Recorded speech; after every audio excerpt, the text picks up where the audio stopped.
good to be with you and to be the. I've had some just extraordinary. So you announced you're not running for re-election. I wrestled with that a long time, but you make that announcement, and for me at least, it's just resulted in just a overwhelming number of memories. But to be the chair of the House Energy and Commerce Committee really has been the highlight of my time on Capitol Hill. When I finally got on the Energy and Commerce Committee, it took me a while, and I had to give up all my other committees to get on the House Energy and Commerce Committee, and I wasn't quite sure if I should be doing that. But yet I was so happy to be on the committee. I was like, I don't care. I'll never be the chair of this committee, but it's just great being on the committee. And then, you stick around and you're the chair of the committee. But boy, to chair this committee and all the issues in front of this committee, we really are at the forefront of winning the future, as I like to talk about it, in American leadership. I believe in this great experiment in self-governance. I believe in entrepreneurship and innovation and creativity and creating jobs, that the job is the opportunity. So when we are debating how we create more jobs and lift people out of poverty and raise the standard of living, it matters, and America has led the way, and it's so important that America leads. Leadership matters, and American leadership matters. So I've just so enjoyed. It's been extraordinary for me to lead on the House Energy and Commerce Committee, and I'm really proud of what we've been able to accomplish. And there's more to be done. It is full speed ahead until the end of the year, and I am optimistic in the midst of a difficult Congress and a difficult time in the country that we are going to continue to get some things done. I wanted to highlight a few issues, and then we'll open it up for questions. Since it's the Energy and Commerce Committee, I'll start with energy. Energy really is foundational to everything, foundational to life. I love Benjamin Netanyahu was once asked, what is the number one thing that America could do to help Israel? This is a number of years ago.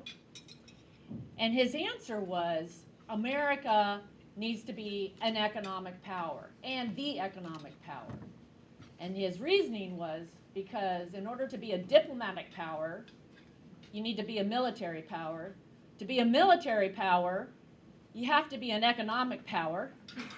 And since I've become the chair of the Energy and Commerce Committee, I've added, and in order to be an economic power, you have to be an energy power. You have to have energy. You have to be able to power what you want to do, whether it's manufacturing, whatever it is, transportation, you have to have energy. And America has been blessed with abundant energy resources, and we have used those energy resources in the most environmentally friendly way. We have the highest environmental standards, the highest labor standards in the world.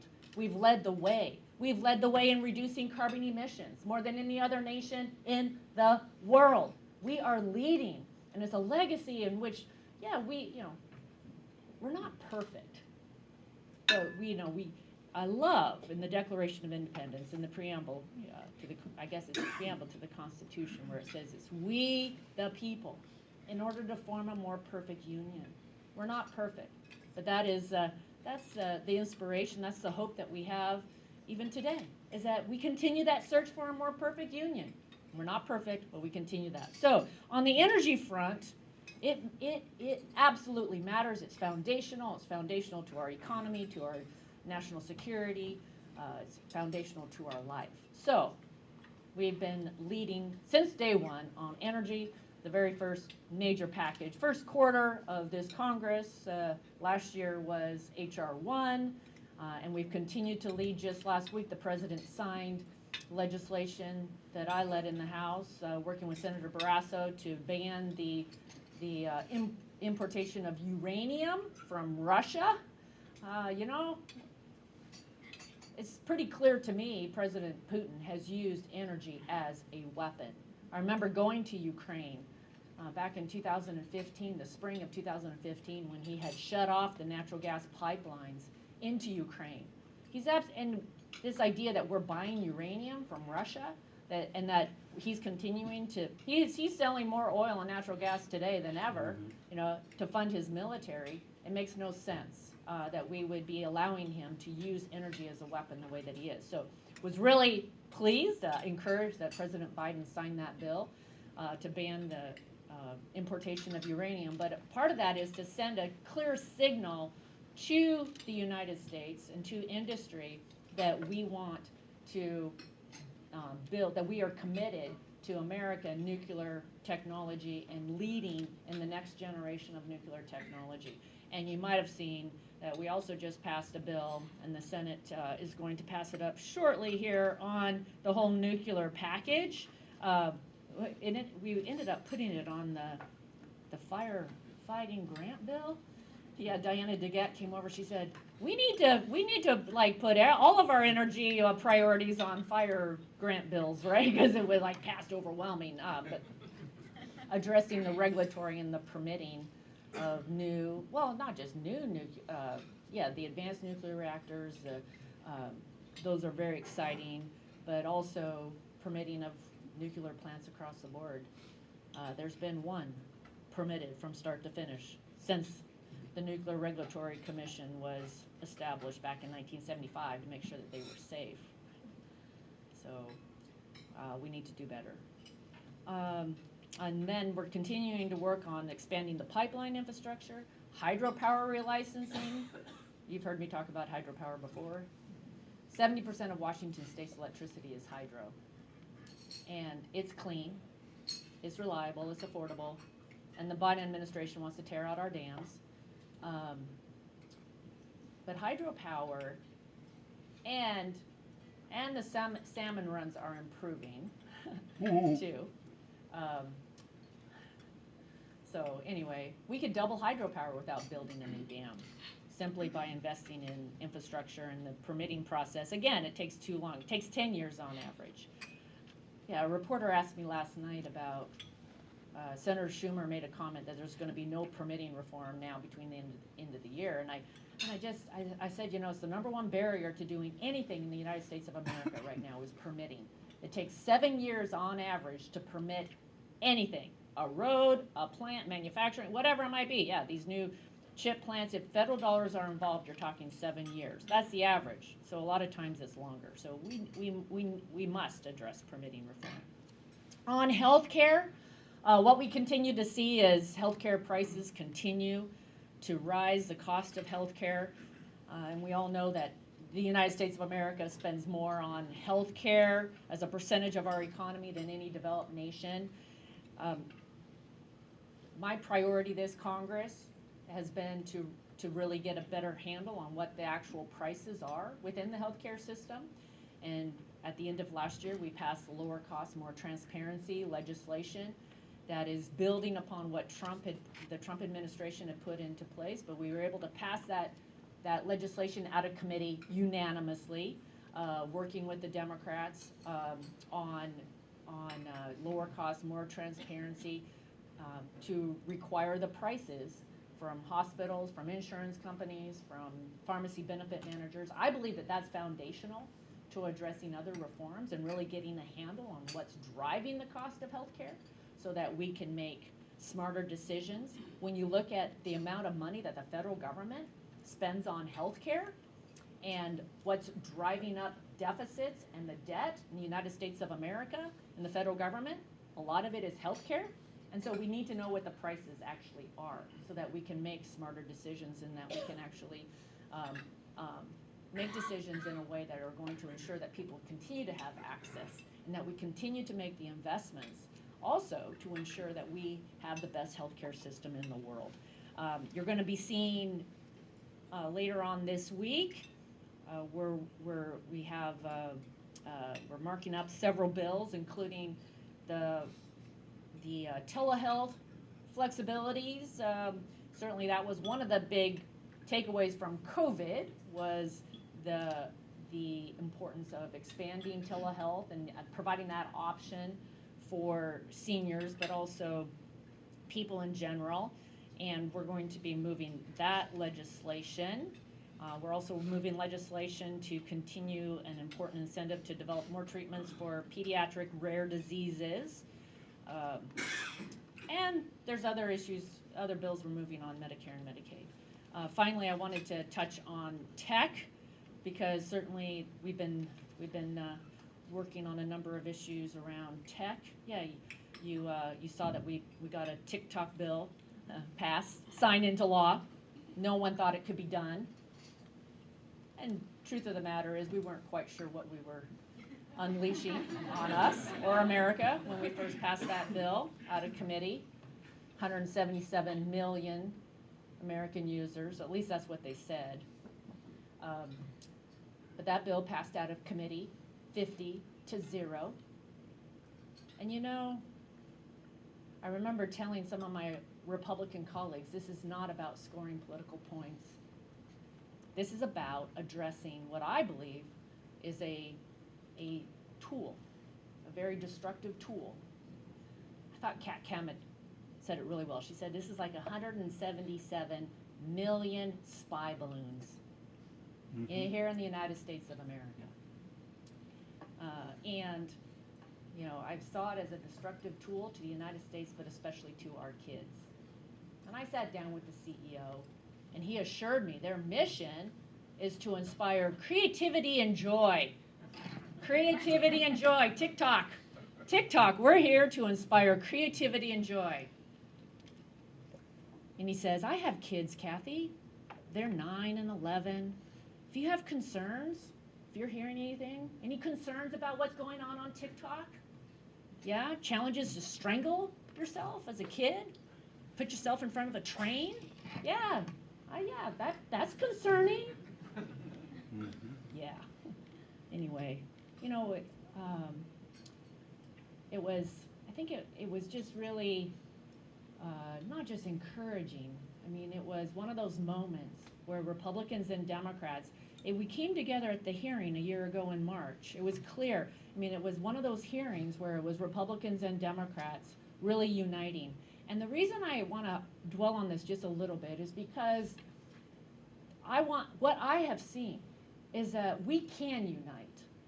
And this idea that we're just so divided, we can't agree on anything, you know what? That's coming from those who want to destroy the United States of America. They want us to believe that we aren't united on anything. And there are values, there are principles, we cherish our families, we cherish our kids. We believe in opportunity and innovation and technology. I mean, there's a lot that unites us. And I think we got to fight against those that just want to, just suggest that we're just divided and there's nothing that unites us. So on that vein, we're continuing to move forward on privacy legislation, the American Privacy Rights Act. If you haven't taken a look, I encourage you to take a look at this bill that Senator Cantwell and I have hammered out. I've been involved that the committee, the Energy and Commerce Committee, has been working on privacy legislation long before I probably got on the committee, talking to Senator Marsha Blackburn, and I was on Mary Bono's podcast last week, and they're like, yeah, we were working on that back in the dark ages. Yeah, but anyway. But all that to say, it's a priority for the committee, it's a priority for me, and you know what? It's a priority for the American people.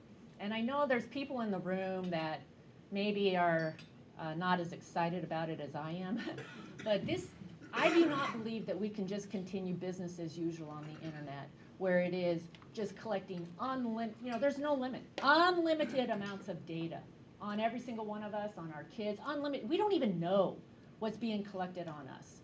And I know that your business model that benefits you. I can understand that. But I can also, I also believe that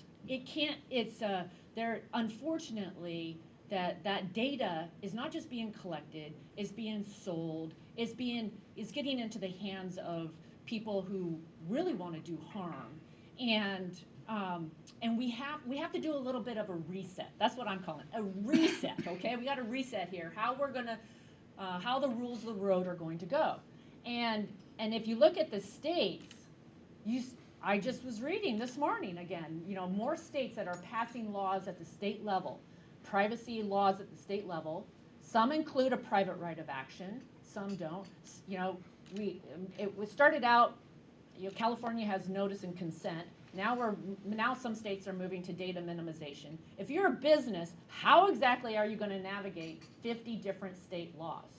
And I would propose that having a national standard is going to be in your best interest, and it's especially in the best interest of small businesses and startups, those that are trying to get going and they're trying to go across the state line to grow their business. They have to have that national standard.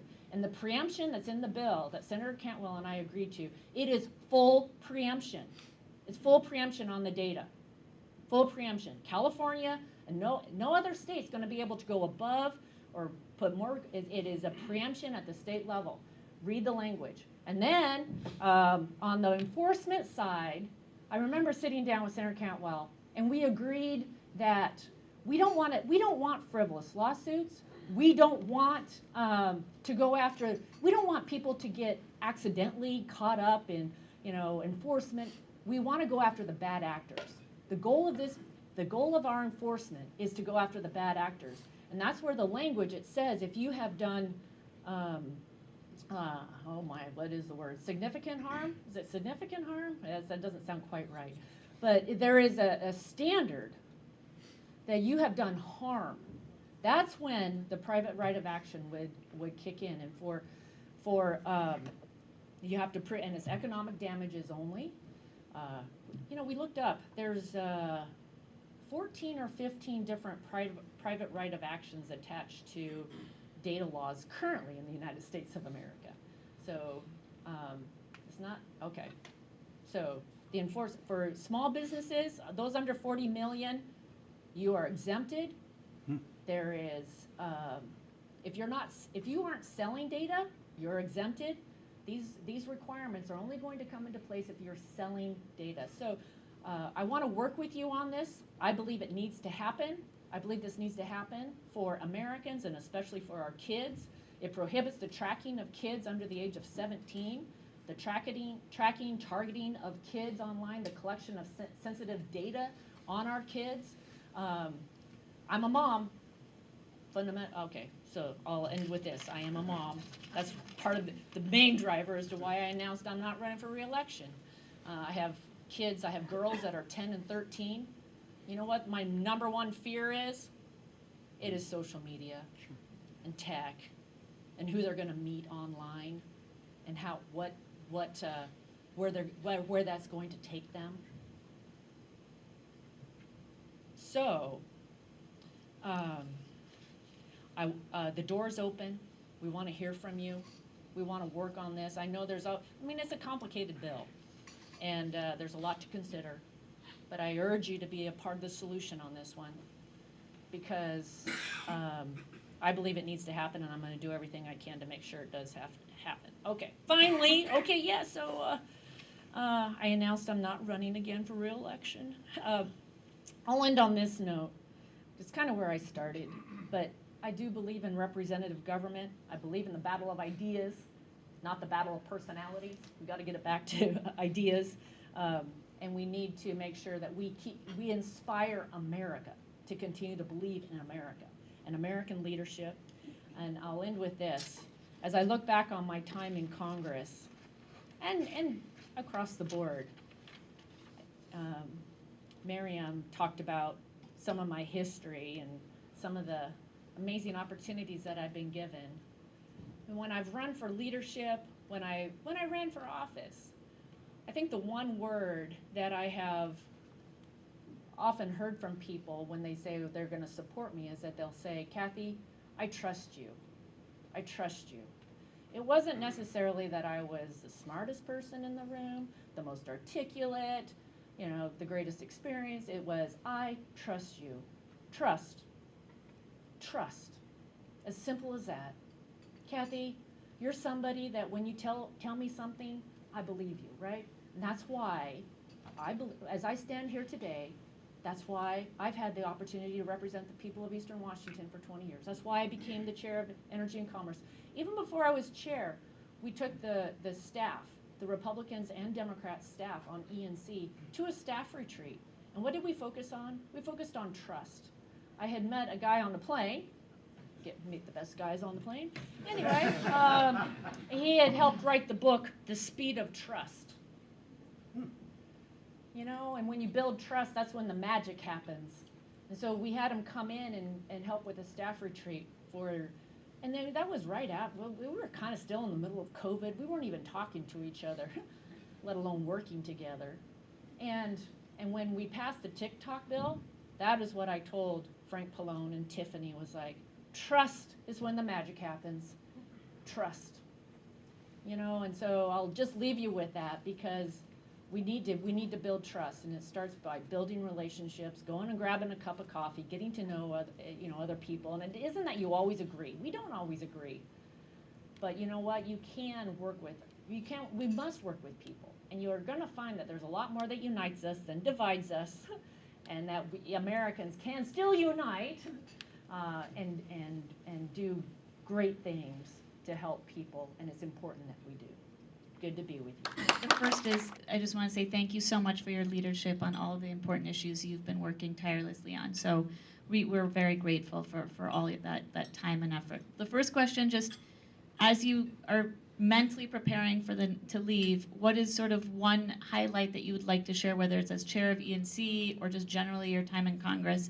And then the second question, on the note of united front of Democrats and Republicans, I believe that they've really united on AI and on how they've been educating themselves, but also just any initial thoughts you have, either whether it's on the roadmap that was released or just what you think about the future of how we're going to continue to lead in that space. Very good. Well, I'll start with AI because there's such a buzz around AI this Congress, and certainly Republicans and Democrats are uniting around AI. I also was pleased yesterday that I saw in the roadmap that they mentioned privacy as being part of that roadmap, because I see that as foundational to this new world with AI, that having privacy rights in place for Americans is found, as you think about massive data sets and collection of data.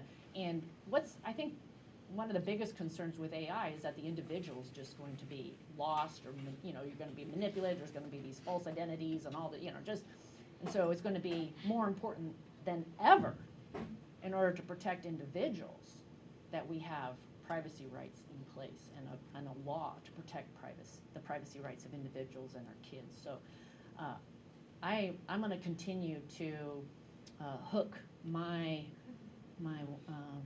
wagon, my wagon to that train. I'm going to continue to, how would that be? I'm going to hook whatever. I'm going to hook my car to that train. Because I think it's a way that, I think as you really think about AI, it only underscores the importance of getting privacy. And as far as highlights, oh my goodness, there's certainly, I've reviewed some of the highlights being chair of ENC, but I'll just review one highlight because I never dreamed that I would ever be asked to give the response to the President's State of the Union, and that happened right after I'd given birth the third time to Bryn. She was born November of 2013, and a couple of weeks after that, Speaker John Boehner is trying to get a hold of me, and I was actually at a Christmas party with the staff, and I was like, well, he's probably calling to say congratulations, on Bryn, or those NRCC dues, Cathy, you still have a little bit. Okay, I'm working on it. That was kind of what went to my mind. And instead, he says, yeah, Mitch McConnell and I have been talking, and we'd like you to give the response to the President's State of the Union. I'm like, well, if you think so, it's like sleepless nights is like really kind of chaotic in my household right now. I didn't tell him that. And I said, well, if you think so, I'll do my best. And he said, Cathy, don't overthink it. He said, just be yourself. So for all those years, that I thought I was listening to all the constructive criticism, not so constructive criticism, just be yourself, right? It really was a moment for me where it meant a lot to hear the speaker say that and to acknowledge that, you know what, I don't have to be someone else. I don't have to talk like someone else. I don't have to look like someone else. I don't have to dress like someone else. It's like, Cathy, just be yourself. And that you have something to offer, just who you are. So that was definitely a highlight, and it really was a moment that had a huge impact on me, and it was great. Yeah, I got to, although kind of, I never hydrated quite as much as I did. I mean, everywhere I went for weeks was like, have you been drinking your water, Cathy? And even the morning of, I bumped into Paul Ryan, and he says, have you been hydrating? And I'm like, he says, I'm telling you, something happens when they turn on those lights, your mouth just fills with cotton. It's like, I was like, how hard can this be, right? And he says, I just put a cough drop in my mouth, right? And it keeps, I was like, a cough drop. Okay, that's going to be my blooper. The cough drop's going to go. Marco Rubio had taken the previous year, he had taken, we all remember him taking a drink. Oh. Anyway, we got through it. Shoot. My question for you is more kind of like a historical perspective on this is, I think when you first came here, the tech titans would come in and they'd walk in and they'd walk out of a meeting and they'd have 3 bills on the floor the next day and some event at the White House. How did the tech community, I know you mentioned your daughters and social media, how do they go from the pinnacle of power to kind of pariahs? I'm just curious, kind of your perspective. Have they just kind of overreached, and obviously you're dealing with privacy and Section 230 and all that. Just curious your historical perspective on where it went wrong. Thank you. That's a great question. Great question. Yeah, there was a time when I was vice chair of the House Republican Conference that I was all about getting our members. I was doing these challenges, getting our members on Facebook and Twitter and social media challenges, and that was we got to get into the 21st century. That's how we're going to connect with people. That's how we're going to get our message directly to people all across this nation. Yes, and fast forward to where we are today, I would say that the tech companies have lost they've lost sight of what their mission was. They started out saying it was to connect, it was to build community.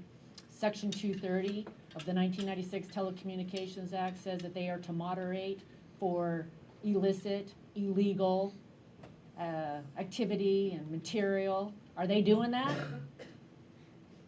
I would say no. And in fact, the courts have ruled that they don't have to. So where have the tech companies gone wrong? They're not fulfilling their responsibility. They're not moderating for illicit, illegal activity. And in fact, in too many examples, they're helping facilitate it. So I think it's become more about, you just hear it's algorithms to keep people online. That is that's the goal now, is to just keep us on our screens, is to make money, it's to influence. I'll leave it at that. And unfortunately, they're not being responsible with this tool that they have, that they've built. And that's where I do believe that we have to step in. The Section 230, I have worked for years, again, with judiciary, trying to hammer out reforms to Section 230. It's difficult. It was difficult when they passed it in 1996. It needs to happen. It needs to happen. And sometimes Congress operates better when there's a deadline. So that's why Frank Pallone and I are introducing the bill to sunset Section 230 by December 31st, 2025, to force Congress to take this up, because it needs to happen.